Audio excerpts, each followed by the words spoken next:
Assalamualaikum warahmatullahi wabarakatuh. Halo Sobat Elmada, selamat datang di podcast Elmada persembahan dari Himah Media. Bersama saya Hanif Ahmad Nasyid sebagai host pada pagi hari ini. Kali ini podcast Elmada mendatangkan seorang figur alim ulama yang berasal dari Desa Kembang Kusutipati yang saat ini menjadi alumni Pondok Pesantren Al Anwar Sarang Rembang, yang juga sekaligus menjadi guru kita di MA tercinta kita, yaitu MA Madarijul Huda. Siapakah beliau? Ya, beliau adalah Bapak Muhammad Idi Nayron. Assalamualaikum, Pak. Waalaikumsalam warahmatullahi wabarakatuh. Alhamdulillah musim hujan-hujan sehat-sehat ya, Pak. Alhamdulillah. Nah, sebelum kita lanjut ke pertanyaan yang diajukan para siswa-siswi, boleh Pak kita tahu riwayat pendidikan Bapak atau pengalaman Bapak sebelum mondok di Sarang, Pak? Baik, terima kasih. Saya kalau bicara riwayat pendidikan, saya asli produk dari Madarijul Huda. Jadi saya memang dibesarkan di Kembang, lahir di Kembang, dan saya menimba ilmu dari masyayikh yang ada di Kembang. Dimulai dari TK sampai MA saya sekolah di Madarijul Huda. Terus ketika saya di jenjang MA itu saya sering ikut nebeng ngaji di pondok. Di saya tidak mondok, tapi teman-teman saya sekolah itu banyak yang anak pondok. Pondok Udi niku. Pondok dulu masih satu, masih Mambaul Huda saja. Jadi ikut ngaji, kadang juga ikut bermalam, jarang-jarang sih ikut di kamar teman, ya ikut ngaji nguping gitu. Kadang ya bawa kitab, terkadang ya hanya mendengarkan gitu. Tapi setelah itu baru saya ke pesantren. Berarti dari jenjang MI, MA dulu ada MTS, Pak, atau tidak? Ada. Ya mulai TK, MI, MTS, MA. Di sini semua. Di sini semua. Nah, menurut kacamata atau pandangan panjenengan, pondok pesantren itu yang seperti apa sih, Pak? Pondok pesantren itu adalah lembaga pendidikan yang berbasis kurikulum merdeka secara hakiki. Maksudnya Jadi kalau kita bicara kurikulum merdeka baru-baru ini, pesantren itu dari dulu adalah merdeka. Kenapa? Karena kurikulum yang diberikan adalah murni dari pesantren, murni dari ijtihad para pengurus atau kiainya. Dan itu yang dipakai dan diterapkan, terlepas dari campur tangan dari kurikulum pemerintah. Dan pesantren itu berbasis kepada pendidikan pendalaman di bidang agama. Jadi lebih fokus kepada penerapan karakter, akidah, kemudian ibadah, dan bagaimana menjadi seorang yang bisa berharga di hadapan Allah dan berharga di hadapan manusia, atau ya konsep hablum minallah hablum minan nas. Itu yang saya sedikit simpulkan dari maksud dari pesantren. Jadi kesimpulannya yaitu pondok pesantren adalah lembaga pendidikan Islam yang mengajarkan keislaman secara religius, secara lebih mendalam, secara lebih detail, dan secara lebih keseluruhan. Ngoten apa? Iya, kurang lebihnya. Lalu mengapa kok Bapak tertarik setelah lulus MA menempuh pendidikan di pondok pesantren, atau apa yang melatar belakangi, Pak? Gini, ini cerita masa lalu ya. Jadi kenapa kok saya milih pondok pesantren? Di saat itu teman-teman saya itu memilih kuliah, dan alhamdulillah peringkat saya saat itu juga baik. Di tingkat kelas 12 saya dapat peringkat, dan saya dapat kesempatan masuk di salah satu perkuliahan negeri yang tanpa tes. Jadi bisa langsung masuk dapat jatah. Itu sudah diinfokan, akan tetapi itu tidak saya ambil. Teman-teman saya yang lain ambil itu, tapi saya tidak. Saya lebih memilih pesantren karena saat itu apa? Saat saya sekolah mulai dari jenjang MTS, itu saya tertarik dengan figur-figur guru saya yang alumni pesantren. Jadi alumni itu adalah iklan berjalan. Itu faktanya seperti itu. Jadi ketika saya diajarkan oleh sosok guru yang basicnya adalah pesantren, itu hati saya tenang. Ada perasaan semangat, senang. Sehingga mulai dari MTS itu saya sudah ingin mondok. Tapi karena di sini itu masih ada jenjang MA, maka saya bersabar untuk ke MA dulu. Jadi yang membuat saya tertarik, kenapa saya milih pesantren? Pertama, saya akui saat itu adalah guru saya yang menjadi magnet. Dan rata-rata guru saya itu alumni sarang.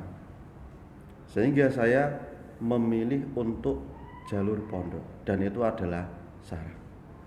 Di samping memang saya lebih memilih jalur agama.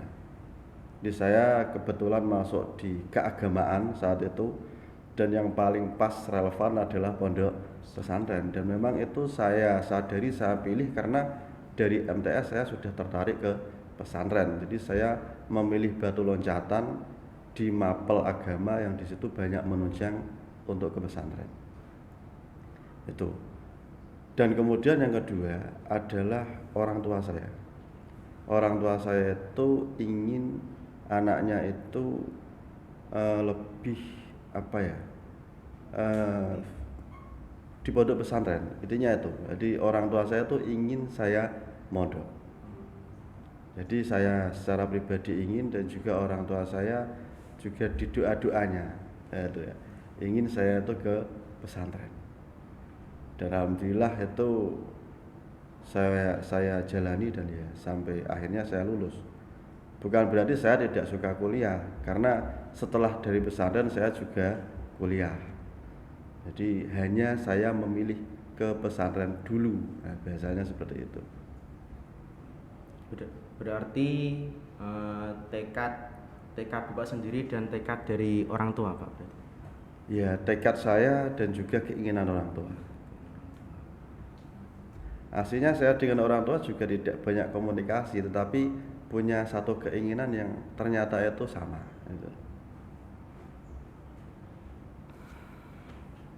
Nah, itu tadi kenapa kok Pak Idi tertarik untuk melanjutkan pendidikan di pondok pesantren? Yang pertama yaitu tertarik dengan para masyayikh atau guru-guru yang mengajar di sekitar MA sini. Yang kedua adalah keinginan dari orang tua. Betul nggak, Pak? Iya, begitu.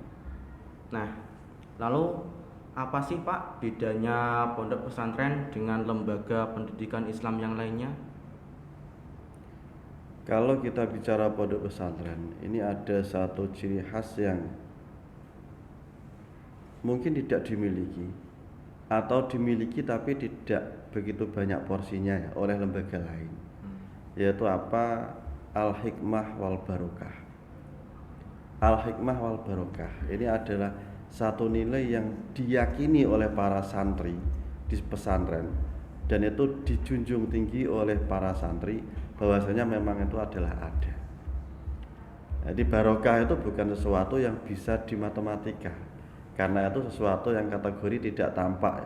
Ziyadatul khair, bertambahnya kebaikan, bertambahnya nilai positif pada diri seseorang, dan itu diyakini dimiliki oleh pesantren. Kalau kita bicara kurikulum, ya semuanya punya kurikulum, semuanya punya penekanan dari berbasis pendidikannya, tapi ada nilai khusus yang dimiliki pesantren, yaitu al-hikmah wal barokah. Saya tidak menafikan yang lain tidak ada barokahnya, ya ada, tapi juga yang paling diyakini dan itu semua tahu, itu adalah dimiliki di pesantren. Ya itu ada cerita panjang. Kenapa? Keberkahan itu atau apa ya tadi, hikmah itu tidak lepas dari sebuah niat yang di situ itu lepas dari nilai-nilai duniawi. Lepas dari nilai-nilai duniawi. Kenapa? Karena anak ketika di pesantren niatnya itu sudah lillah. Rata-rata ya lillahi ta'ala saja karena cari ilmu.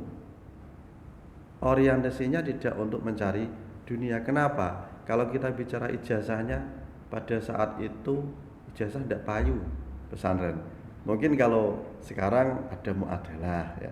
Tapi ijazah itu bukan tujuan utama. Karena apa? Kalau dibuat kerja itu belum diakui di Indonesia ini. Berbeda dengan perkuliahan. Sehingga anak ketika masuk pesantren murni karena tafaqquh fiddin, mendalami agama, dan itu murni karena Allah. Ketika orang itu murni mendekat kepada Allah, maka dia akan mendapatkan yang sesuatu yang sifatnya bukan sesuatu yang matematis ya. Nah, kalau ilmu itu secara zahir bisa dilihat dengan sebuah usaha. Tapi kalau hikmah wal barokah itu adalah perkara lain yang menyertai itu. Berarti ijazahnya itu ijazah akhirat ya Pak? Ya ijazahnya pengakuan bahwasanya lulus ya, tapi belum diakui stratanya di Indonesia. Nah, apakah ada cerita dari yang Bapak sebutkan tadi al-hikmah dan barokah, wal barokah Pak? Cerita atau bukti? Banyak. Salah satunya Pak? Ya mungkin begini. Kalau mungkin sebuah pendidikan itu yang mendapatkan nilai tertinggi adalah komlot. Komlot istilahnya. Anak yang lulusan terbaik itu loh. Atau yang mendapat apresiasi adalah anak-anak yang berprestasi. Nah, kadang itu sebuah prestasi kan dibuktikan dengan adanya nilai, dengan adanya prestasi akademis. Nah, kadang di pesantren itu tidak seperti itu. Ada sebuah cerita, seorang santri ya, itu setiap kali kiainya itu ngajar, dia itu kebagian menggaruk punggungnya sang kiai, dikarenakan kiainya itu nuwun sewu gatelen, mungkin ada panu ya. Dia setiap ngaji berkeringat itu disuruh menggaruk, ngukur gegere gurune. Dan itu sering dilakukan. Maka secara teori anak itu akan ketinggalan materi. Iya enggak? Nyatat mesti dia ketinggalan karena dia ngukur gegere gurune. Ya, penjelasan mungkin juga dia kurang fokus karena dia fokusnya itu garuk gegere gurune. Tapi itu dilakukan dengan niat ikhlas. Menjalankan perintah sebagai ketaatan seorang santri. Nah, ketika santri itu pulang, baca kitab apapun bisa. Santri, dia juga memiliki santri yang tidak kalah banyak dengan teman-teman yang lain, bahkan lebih masyhur, lebih terkenal si santri itu. Berarti ini apa? Ya rahasia kan itu. Wallahu a'lam. Karena secara teori dia ketinggalan. Secara teori dia kurang begitu mendapatkan porsi, tapi ketika pulang dia juga mendapatkan sesuatu bahkan lebih daripada teman-temannya. Ini yang dinamakan barokah ya? Itu juga masuk kategori barokah. Tapi yang jelas secara umum itu kan contoh-contoh khusus. Yang secara umum ya seorang santri ketika di rumah itu bisa bermanfaat, bisa melayani kebutuhan umat. Itu juga nilai berkah tersendiri, nilai kemanfaatan. Nah,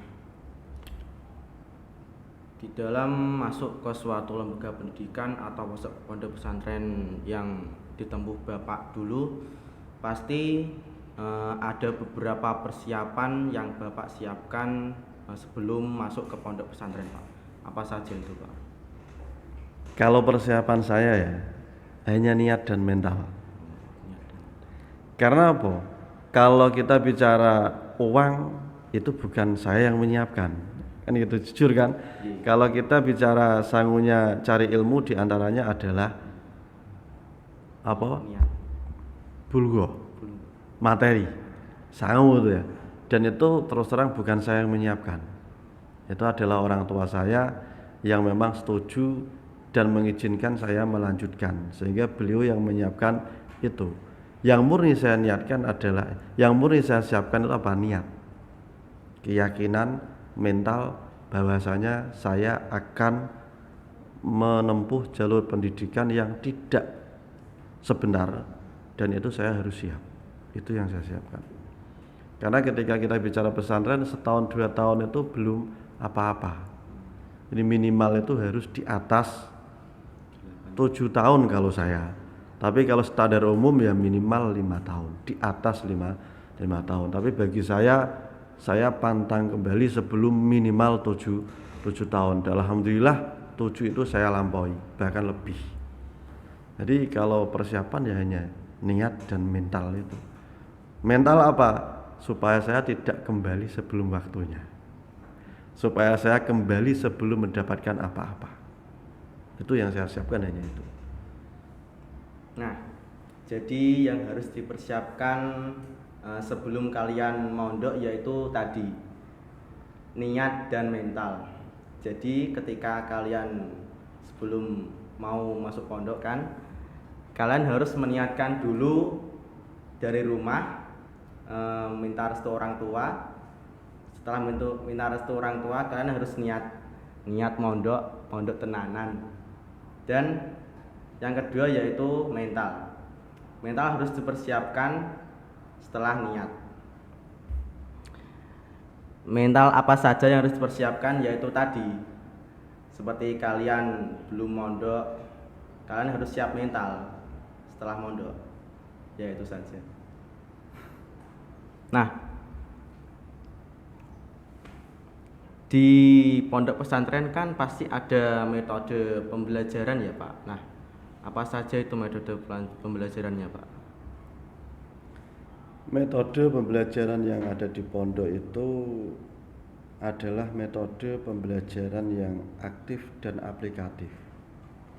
Kadang secara umum kan dipahami standar masyarakat awam ya, mungkin memandang pondok itu adalah pendidikan yang ndungokno tok itu, tapi tidak seperti itu.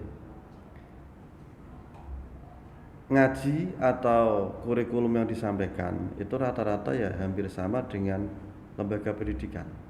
Kita itu juga ada kelas-kelas, ada bangku, ada kursi, ada absen, ada takziran, lengkap dengan seperti lembaga pendidikan pada umumnya. Cuma materinya itu adalah materi salaf atau materi yang menunjang untuk agama. Ya fikih, ya tauhid, ya nahwu, shorof, mantek, balaghah. Artinya semua perangkat untuk memahami Al-Qur'anul Karim. Karena Al-Qur'an itu adalah kitab kita, pegangan kita, dasar hukum kita. Dan untuk memahami itu kita perlu banyak perangkat. Nah, itu yang disiapkan. Itu kurikulumnya. Sehingga ketika kita diajarkan, kemudian kita memaknai ya, kita baca, kemudian ada penerapannya, yaitu musyawarah. Tiap malam itu ada musyawarah atau diskusi aktif. Di situ pemahaman kita, di situ hafalan kita itu diuji cobakan, ditabrakkan dengan pendapat-pendapat orang lain, teman-teman kita, untuk mendapat satu jawaban final. Sehingga dari situ kita tahu mana pendapat kita itu yang salah dan mana pendapat kita itu yang benar. Bagaimana cara kita mengarahkan pendapat yang semestinya itu tidak benar menjadi benar. Sehingga dari situ kita itu punya pengalaman. Jadi di samping kita itu memahami, menghafalkan, kita juga aplikasi dan diajarkan teknik supaya kita itu bisa menghargai pendapat orang lain atau mengalahkan pendapat orang lain ketika itu tidak sesuai, sehingga memang benar-benar dapat satu natijah atau kesimpulan yang benar-benar valid, dipertanggungjawabkan, ada tendensi yang diakui dan sah. Itu. pernah menjadi pemimpin musyawarah, Pak? Sering. Nah, di saat musyawarah pasti kan ada masalah tuh seperti onto-ontoan, Pak, Iya. istilahnya. Nah, bagaimana Bapak mengatasi masalah itu, Pak? Ya, sebuah diskusi atau musyawarah itu yang menjadi leader itu adalah pemimpin maksudnya. Jadi ketika ada dua kubu yang berseberangan, maka kita harus jeli untuk mengarahkan dari kedua jawaban atau bahkan lebih ya yang berseberangan, kalau mungkin untuk diselaraskan itu diselaraskan sehingga satu jawaban sebagai jawaban utama dan yang lain itu nanti penunjang sesuai dengan grade atau level jawaban itu. Tetapi kalau jawaban itu kok berseberangan, tidak bisa disatukan, misalkan satu jawabannya ini adalah A, satu B, ini tidak bisa untuk dikumpulkan, ya maka kita harus mengarahkan atau menantang kepada para penjawab itu, para musyawirin untuk menunjukkan dalil atau tendensinya. Sehingga tendensi yang valid, yang sesuai, yang mengarah, ini tentu akan menjadi hujah yang tidak bisa dikalahkan oleh satu kubu yang lain. Sehingga memang harus dipilih satu yang sesuai, yang kuat harus. Yang kuat. Karena kalau tidak podo benere, mesti siji salah. Itu ketika kita debat. Kadang podo benere cuma mengarahkan ibaratnya itu sedikit berbeda, sehingga punya penalaran yang agak beda dan itu bisa disatukan. Tetapi kalau memang sudah berseberangan, tidak mungkin disatukan, satu menjawab haram dan satu menjawab halal misalkan, maka kita harus mencari dalil, tendensi yang digunakan pendukung dari jawabannya. Dan pasti itu ada yang valid dan ada yang tidak valid, atau minimal nanti pada titik akhirnya adalah khilaf bainal ulama. Kalau khilaf ya sudah, kita pilih yang mana, begitu. Nah, bagaimana perjuangan Bapak selama mondok hingga bisa sampai sekarang, bisa mengamalkan ilmunya? Bagaimana, Pak? Kalau kita bicara perjuangan ya, tidak ada perjuangan yang mudah.